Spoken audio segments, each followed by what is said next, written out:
নমস্কার, আমি সোমা সরকার। দেশ ভারতবর্ষ, পশ্চিমবঙ্গের গড়িয়াতে থাকি। জোড়াসাঁকো বিশ্ব সাহিত্য সভা আয়োজিত বসন্ত বৈশাখ ও কবি প্রণাম অনুষ্ঠানে আমি আমন্ত্রিত।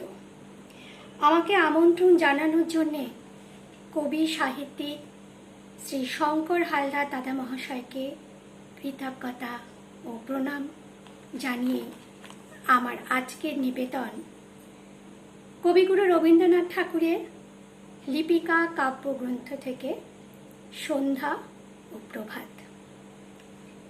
এখানে নামলো সন্ধ্যা।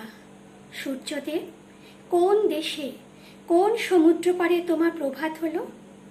অন্ধকারে এখানে কেঁপে উঠছে রজনীগন্ধা। বাসর ঘরে দ্বারের কাছে অবগুণ্ঠিতা নববধূর মতো কোনখানে ফুটিল ভোরবেলাকার কনক চাপা? জাগলো কে?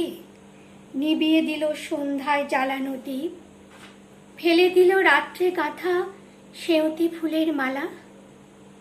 এখানে একে একে দরজায় আগল পড়ল, সেখানে জানালা গেল খুলে। এখানে নৌকা ঘাটে বাঁধা, মাঝি ঘুমিয়ে, সেখানে পালে লেগেছে হাওয়া। ওরা পান্থশালা থেকে বেরিয়ে পড়েছে, পূবের দিকে মুখ করে চলেছে। ওদের কপালে লেগেছে সকালের আলো। ওদের পাড়ানির কড়ি এখনো ফুরোয়নি। ওদের জন্যে পথের ধারে জানালায় জানালায় কালো চোখের করুণ কামনা অনিমেষ চেয়ে আছে। রাস্তা ওদের সামনে নিমন্ত্রণের রাঙা চিঠি খুলে ধরলে, বললে, তোমাদের জন্যে সব প্রস্তুত। ওদের হৃৎপিণ্ডে রক্তের দোলা, তালে তালে জয়ভেরি বেজে উঠল। এখানে সবাই ধূসর আলোয় দিনের শেষ খেয়া পার হলো। পান্থশালায় আঙিনায় এরা কাঁথা বিছিয়েছে। কেউ বা একলা, কারো বা সঙ্গী ক্লান্ত।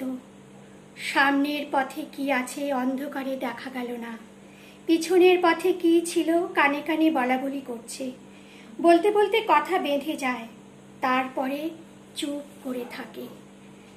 তারপর আঙিনা থেকে উপরে চেয়ে দেখে আকাশে উঠেছে সপ্তর্ষি। সূর্যদেব, তোমার বামে এই সন্ধ্যা, তোমার দক্ষিণে ওই প্রভাত। এদের তুমি মিলিয়ে দাও।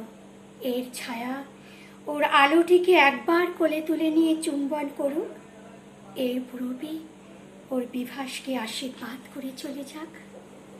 চোখের আলোয় দেখেছিলে চোখের